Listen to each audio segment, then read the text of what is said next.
Welcome back to Tune It Over. Another day, another experience in the loudness of that intro music. It comes in hot, doesn't it? And the amount of people that have been in touch saying it's good, but I have to turn the volume down so suddenly from the beeps. But yeah, thanks for joining me on a Friday. It should be a fun show. Thanks a lot for Ian Griffiths coming on yesterday. Loads of great feedback from that. Had a great chat about all things contentions in podiatry, and it was super current, and so that's what this show should be about, is reacting to things as they happen. So yeah, I hope you're having a good Friday. Got a few interesting topics that we're going to chew over today, namely one that I missed out on talking about yesterday, which is this idea of is it safe to run with bad form? It had sort of kicked off between Michael Boyle and Greg Lehman on Twitter over the last few days, and so it was well worth me just weighing in on that and seeing what your thoughts were. But before I get stuck into that, the second topic is something I really want your opinion on. It's been Jack March and Kieran McMahon. Oh, sorry, Kieran, I'm mispronouncing your surname, probably getting it completely wrong there. But we're talking about what are the three pieces of kit that a contemporary MSK clinic should have. And it was a great question. I'll give my opinion in a little while. But I want to, if you can start with that. If you're going to pass some comments wherever you might be reaching this, Facebook, Twitter, Instagram, wherever it might be, post your comments. Hopefully they'll reach me. And I'd be interested in your thoughts. What are the three pieces of kit that are essential, or would be, if you could only have three pieces of kit in your clinic, what would they be? And I'm not meaning bed, desk, computer, that sort of thing. Be a bit more creative than that. But what would be the ones with that gym kit, or if you're still using modalities or gadgets, then let me know. Because we're going to get there. And then finally, I'm going to highlight a couple of organisations that I feel have been doing incredible work, particularly over the recent times. You know, it's been complex. There's been all sorts of messy things going on in and around COVID. And let's be fair, some organisations have gone and others have really stepped up, and the adults have come to the party and really helped us all in practice. And there's a couple that have been really decent in that space. You have opinions as to who deserves a shout out on there, then of course comment on that, but prioritize the three pieces of kit that you think are essential. I'd be really interested in your thoughts. So let me get stuck into this form thing. What happened was there was a tweet by a strength and conditioning coach I hadn't heard of until recently, who'd said that 90% of people that are out running should be walking instead, because their form makes him feel queasy or something. It was like speed limping, #speed limping. And it was this notion that was therefore somehow unsafe or was going to do him some mischief. And obviously, I mean, I got flagged to me because Greg Lehman had said what a judgmental tweet it was. And obviously the underlying premise is that was somehow something they shouldn't be doing because it's either unsafe for them to do, or it's not going to actually get them the goal, help them reach the goals that they're aiming for. We all know Greg's opinion. If you don't, then do check out his couple of Physio Matters podcasts he's done, as well as various other things he's published in lots of different places about his opinions on the fact that biomechanics aren't as causally relevant to symptoms or development of pathology as we used to think, and that you can adapt. It's sort of robustness model of which he preaches. And it was therefore massively in contention with it. And so he was then picking up the fact that the benefits of exercise are going to outweigh any dangers or damages that could occur from poor form, and they were just clearly disagreeing and talking past each other. You know, that's one of the big things I want to highlight, is that there's nothing productive that came of it, in part because they've just got such differing worldviews, and they just couldn't believe, they were sort of flabbergasted at each other for just how opposed they were to each other's positions. And so it was struggling to speak the same language. You've got a strength coach who just finds it bizarre that a physio would infer that running form matters as little as Greg was suggesting. And then you've got Greg that just can't believe just how judgmental someone would be to suggest that actually it's better for someone to walk rather than run. Because of their form. So they're just struggling to really engage with each other because of talking past each other and a bit of animosity that seemed to be there. So that's a shame.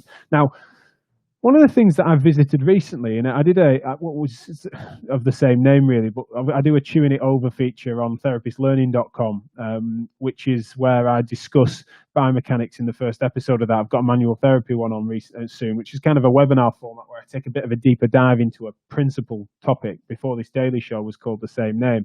And I talk a little bit about the fact that sometimes contentions occur in biomechanic terms where what would you do in absence of data to the contrary? And so it's kind of that some people would say that leave something alone as standard if there's no evidence to the contrary that we should be changing someone's mechanics. And then others would say that in absence of data to the contrary, we should be then aspiring to a sense of coach normal, and that what we would suggest as being sort of how optimal mechanics have been considered over time, that should be the starting off point unless we have data to the contrary. In this instance, I don't think it's quite as subtle as that. I think it is just the fact that a contemporary therapy fraternity would be interfering less with someone's form if they're not injured, especially.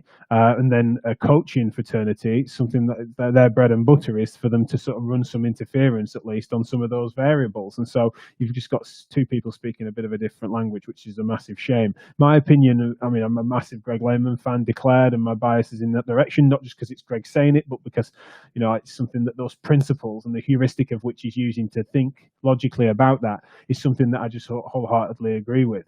It doesn't mean that me and Greg don't disagree on some subtleties. I once tried to disagree with him on air, and it turned out I was mistaken, and we didn't disagree, so it was hilarious. But as a general rule, the principle of the fact that these things aren't your destiny and these things are unlikely to really be causing issues, so poor form, and therefore the mechanics, meaning that the forces that are created are therefore inducing injury, which is kind of what's being inferred by the suggestion that form can be unsafe, and that someone that goes out for a jog and they're running what would be considered textbook badly or not optimally in an efficiency sense, whatever it might be then predisposing someone to injury. Hugely contentious, and the literature just hasn't strengthened our thoughts in that direction. And it's Greg, as well as many others. Ben Cormack is, you know, another hero of mine in that space. Sort of speaking openly about the fact that some of the long thought norms around that are often just dogma. And so it takes for a more subtle analysis than we were hearing from the other side of it to really challenge that. I think it's a reasonable starting off point is to think don't run interference unless we have data to the contrary, and that tends to be my typical opinion. I'm interested in what yours would be.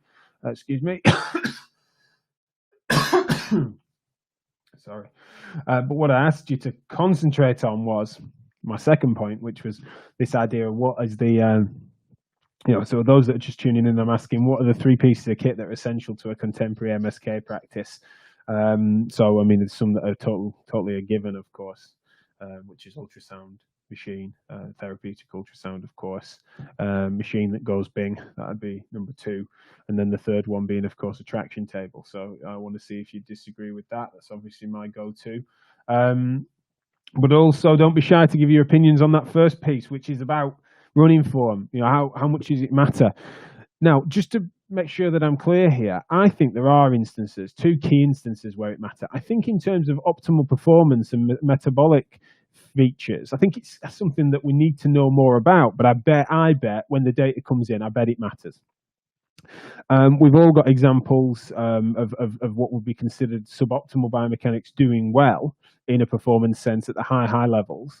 Usain Bolt, Paula Radcliffe's head bobbing, Gabriel Selassie's massive inversion on foot strike, etc. So I'm not doubting that, and I'm not suggesting that they would be faster if they run differently and stuff, and these are individual quirks. But what I'm meaning is, as runners, particularly at higher performance levels, there must be something that means that why there is a fluency and an aesthetic beauty that's sometimes subjective. There's this sort of je ne sais quoi that comes from a lot of elite athletes running that are running well.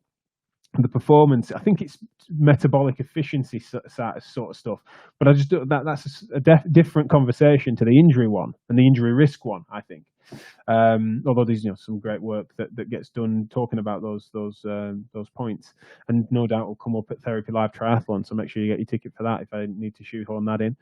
The second thing is that when someone has an injury that seems to be being influenced by that running form to some extent, or by tinkering with it as a mechanism of adjusting their form for a period of time in order for them to recover, be that for shortening their foot strike on running, or changing the way in which their stroke rate and breathing style in swimming, for example. These are examples where I'll stick to running for the sake of this, but it's just that if you're changing that and it helps with someone's symptoms and keeps them running, and then but that's the thing, is that's not me changing or improving their form necessarily in a specific sense. That's me adjusting their form, much like a symptom modification technique, and then My disposition and style would be that then once they're recovered, you phase them back to being the relaxed athlete running as they run.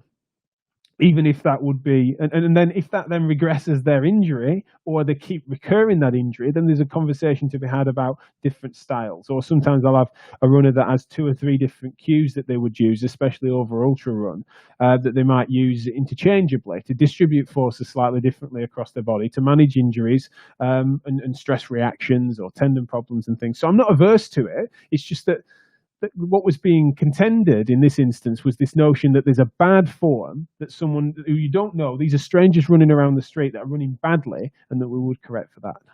I'm uncomfortable about that, and so was Greg, and I understand why, and unfortunately the conversation broke down. But if either of those two want to join me to unpack that a little bit more, I will get in touch with them both and get them on the show, of course, which has been going really well for having guests on. Ian Griffiths on yesterday. Check that out if you haven't. Brilliant points around orthoses and a recent paper in BJSM about the use of orthoses in treating plantar fascia pain. So do not miss that if you have. So I've got some great comments coming in. Let's have a little look what people think about those two first topics. Gemma, she's been cheeky straight out the gates. She said 3 pieces of kit that are essential: compassion, empathy, and ability to be a human being. Of course, I agree with that, Gemma, but you know full well that that's not what I'm meaning. We need pieces of kit. I want some gadgets, gizmos. She has then answered more seriously with floor space, so not being cramped into a room. You need some space to move, some form of weights, anything for the individual, big or small, and a mirror, building confidence, acknowledging change and visualization. That's really interesting. I hadn't really thought of a mirror, but that's a good one. Thanks a lot for that, Jem. Really appreciate it. And I certainly agree with those first 2. Would they meet my top 3? I don't know. I think maybe one of them would. I only thought floor space is a bit of a given. So I was cheating and probably hiding from that. So Nikki's posted ears and hands.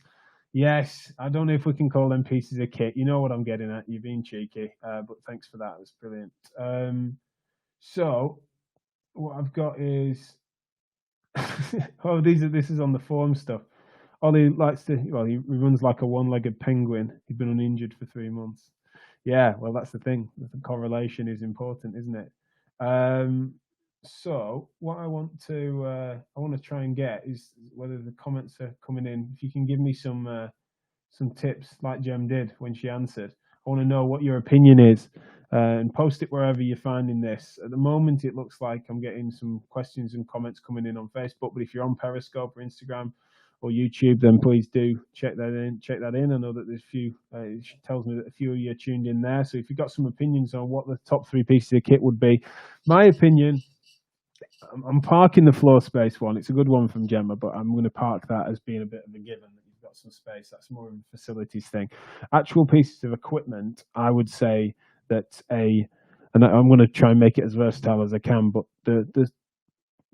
our version of a squat rack or a multi-gym type thing of which you can squat in, it's been massively valuable. We've got a really cracking one from Primal that folds out, that doesn't take up that much space, and you squat and deadlift. It's also got a top and bottom rack for you put the plates on rather than it having built-in plates, but essentially a multi-gym that does an awful lot for us. But having something like that, lifting platform, for want of a better thing, as well as a frame and a rack and things like that, I think is just hugely valuable, particularly for what we see in private practice with being linked to various different gyms, HIIT gyms, CrossFit gyms, as well as then sport, weightlifting clubs even, and other sports teams. Want to load people up, and sometimes having the safe parameters to do that and to not have to worry too much about it getting scattered. It contains it, and that is really valuable. And I'd actually put that right up there as number 1. The weights of which that are attached to that, I don't think it's fair for me to lump them in.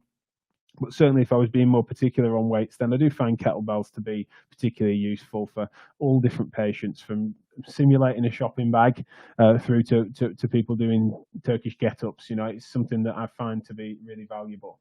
And then the third thing I would say is, of course, a Pilates Reformer. No, okay, I'm joking. No, I think that just on the squat rack thing is that when I've been at shows whereby you tell someone that you're at a fitness show and you tell people that you're a physio, they just immediately say, "Oh, we've got this brilliant new Reformer," and they walk past all the brilliant gym kit and go to that, and it just fascinates me that that's how we're associated, and I just think that that's a real shame. Ollie Coburn. He's agreed with me, look. Squat rack, barbell, very versatile. Kettlebells, his number 2, same as mine as well. And he's put weights bench. I'm not sure. Paul, how are you doing, mate? You all right? I've got a iso-insertional flywheel Kinet 1. You see, I don't even know what that is. I mean, I'm going to be Googling that afterwards. So post links, Paul, if you can on there, because I'm interested in what that is. Squat harness used with weight wheels. And then, is there a 3? I can't see a 3. Oh, 3, sorry. Squat harness used with, and then the weight wheels. Oh, it sounds like we're in agreement, me, Ollie, and Paul, especially on 2 and 3 there. But yeah, I'm intrigued. I need to know what that's flywheel kind of. That sounds fancy as a gadget. I'm interested. So post links, Paul. I'll share that. That'd be interesting to see. Any other comments and questions? Please do get them in. I best declare my number 3. My number 3 in our gym would be an air conditioner, and I'm serious. We've got so many patients that say my favorite piece of kit in your gym is an air conditioner. I know it counts almost as weight, but I would say number 3 if I was saying kettlebells, if I was forced in number 2. But medicine balls, I just think they're brilliant. They're having an awkward weight as well as something you can sort of throw and catch, and even rugby players passing it off and stuff like that. I do find myself using medicine balls, especially like a drill whereby you get them doing a box sit and then throwing throwing it as they stand and stuff. I find myself using a lot of med balls, and I really do enjoy that. And obviously, I'm rehab centric in my practice. I could totally understand there's many people that see a lot of tendon patients, and their style of care is to deliver shockwave and other modalities and stuff. They'd be saying that would be essential to their practice. Blood flow restriction specialists, if they're in a conditioning specific gym, you can so understand why they'd be using stuff like that. So, I'd be all ears if people feel like, I couldn't practice an MSK clinic without a shockwave machine or a laser, or, if someone's seen predominantly hand clinic, then you understand they may be using laser still. I'd be suspicious if people were still saying, like I joked about at the start, therapeutic ultrasound, traction table, and a Pilates reformer. Then it's a very different practice to mine. But equally, I'm all ears to hear if you want to make a case for that. Got a comment here from YouTube. Barbell Prowler, like a sled. Yeah, I love them. They're great. And sandbags. We don't have a prowler in our gym, and one of the things that I'll give you is when I get the rugby players and stuff where I do need them to push in some load and stuff, then I get a gym ball between us, and they have to push me back off. I mean, it's difficult. They're often much stronger than me, but basically they've just got to back me off across the gym. It's not quite the same, don't get me wrong, but that's been decent for those of you that don't have a prowler like we don't. Although I do love that exercise, just don't have quite the room for it, or putting a track through the gym and stuff. We've just decided not to. But yeah, do agree. And sandbags, yeah, again, just asymmetric load are probably similar reasons to what I'm describing with the medicine balls. So. Now, Mike's being cheeky, like Gemma and Nikki were earlier. 3 essential pieces: time, imagination, and patience. You're coming across as a hippie, all of you. Of course, we'll talk about that another time. Maybe next week we'll do 3 key values or principles or whatever. But no, I want gadgets, I want gizmos, I want kit. So stop being cheeky. Phil Harris, thanks for joining us. Spent the summer on a TRX using body weight only. It was great for refining technique, increasing and decreasing challenges. Going to be using it for patients more. It sometimes takes for you to use a piece of kit more yourself to realize just how versatile it is. And so yeah, TRX, we've got one in the gym. It's quite handy, isn't it? Especially for some, it's good for sort of squat jumps, and we use it for sort of rowing style movements and stuff. Yeah, absolutely brilliant. So I'm glad that's in there. If you haven't checked it out already, or you're listening to this in another place, then I haven't checked it out yet. But Paul's kindly shared the link to I mentioned before about what he put it as his number 1 piece of kit in clinic, and I'm looking at that and didn't know what it was, so he's posted that link as I asked for it. So that's great. Thanks for that, Paul. There's also he's mentioned there the smart cuffs. That's for the blood flow restriction stuff. We're going to be sharing more information about that, no doubt, with Paul in coming months and stuff to find out a bit more about it. Something that if your style of care and conditioning is using that a lot, then you need a set of kit, a piece of kit that you know and trust. And so, yeah, do check that out. I'll be doing so. We'll be talking more about that. So keep them coming in. Also, some opinions coming through with regards to form and its relationship with injury off the back of the spat between Lehman and Boyle on Twitter. Ollie Coburn, the first 2-minute over guest, was it earlier this week or last week? Performance and injury are very different. Ask any coach. It matters for performance more at the top end. For injury, load is king. You can run poorly with appropriate load and have no issues. I'd love to try and disagree with him, but I don't think I can there. I do think so. I suppose one thing is that I'm still on the fence with regards to performance. I can comprehend it high end, as I mentioned, metabolic efficiency and stuff like that. I can understand it more, but generally, I still think it can be quite contentious. To some people make some claims in your performance level where they might be injured and they say, well, I'm not wanting to change my form because of injury, but I'm just aspiring to it because of performance. If they change it quite quickly and they become injured, I get suspicious. Not because I think it's caused it, but because there's principles of load distribution. And if someone's changing their stride or grossly changing their natural form, it often comes with almost a really thoughtful, it takes for a lot of intense thinking in a way. And I'm concerned about that. I think if you give someone some basic cues and it's actually something that they can integrate fairly easily, that's one thing. But when you give someone quite a high cognitive load to change their technique as they're doing anything, not just in running, but especially I see it in racket sports and stuff. If you've got incredibly talented athletes that love what they're doing and stuff, and then they get some really specific, overcoached change to their backhand technique, it just completely seems to just change their fluency and flow in such a way that can be really disruptive. And then they seem to come in with injuries, not directly consequential, but certainly there could be some side effects to the fact that they're holding themselves tense. It's stressing them out. They're not enjoying their game. It might be something that they're therefore not getting that sporting release that they normally did because they're trying to move better. Now, I can understand in those instances why you want to do stuff for performance, but don't underestimate.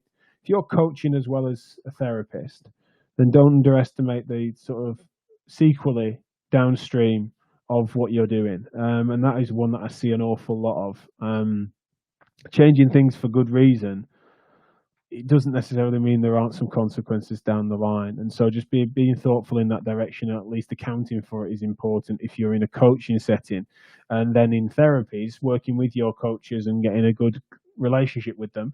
Or if you're, like many are these days, you're a therapist that leans into coaching on certain sports and techniques and stuff, then just bear that in mind. I'm sure you would be. I think what I'd be interested in as well, and I'd love you guys' thoughts on this, is the blurring of the lines between therapist and coach. Like I describe it as good coaching. Good therapy is good coaching. But what I'm meaning here is in a sporting context, whether you'd start to offer some performance-related goal setting and how much experience you need in that space as a therapist. So I'd be really interested in that. I want to know that in part because we've got a panel on it at Therapy Live Triathlon, where the blurring of the lines and the distinctions that are necessary between coaches and therapists. And I don't mean in terms of style. I'm not talking about therapists behaving like coaches in a style manner. I'm actually meaning in terms of in a sporting context, the coaches and therapists working together is one thing, but the blurring of the lines between them, or one doing both jobs, etc., and where the distinctions need to be drawn, if any. We're going to be talking about Therapy Live Triathlon. So get your tickets. Gemma's made a lovely point here. Are we too focused on kit and not enough on the patient? Absolutely, but I'm not. You're not.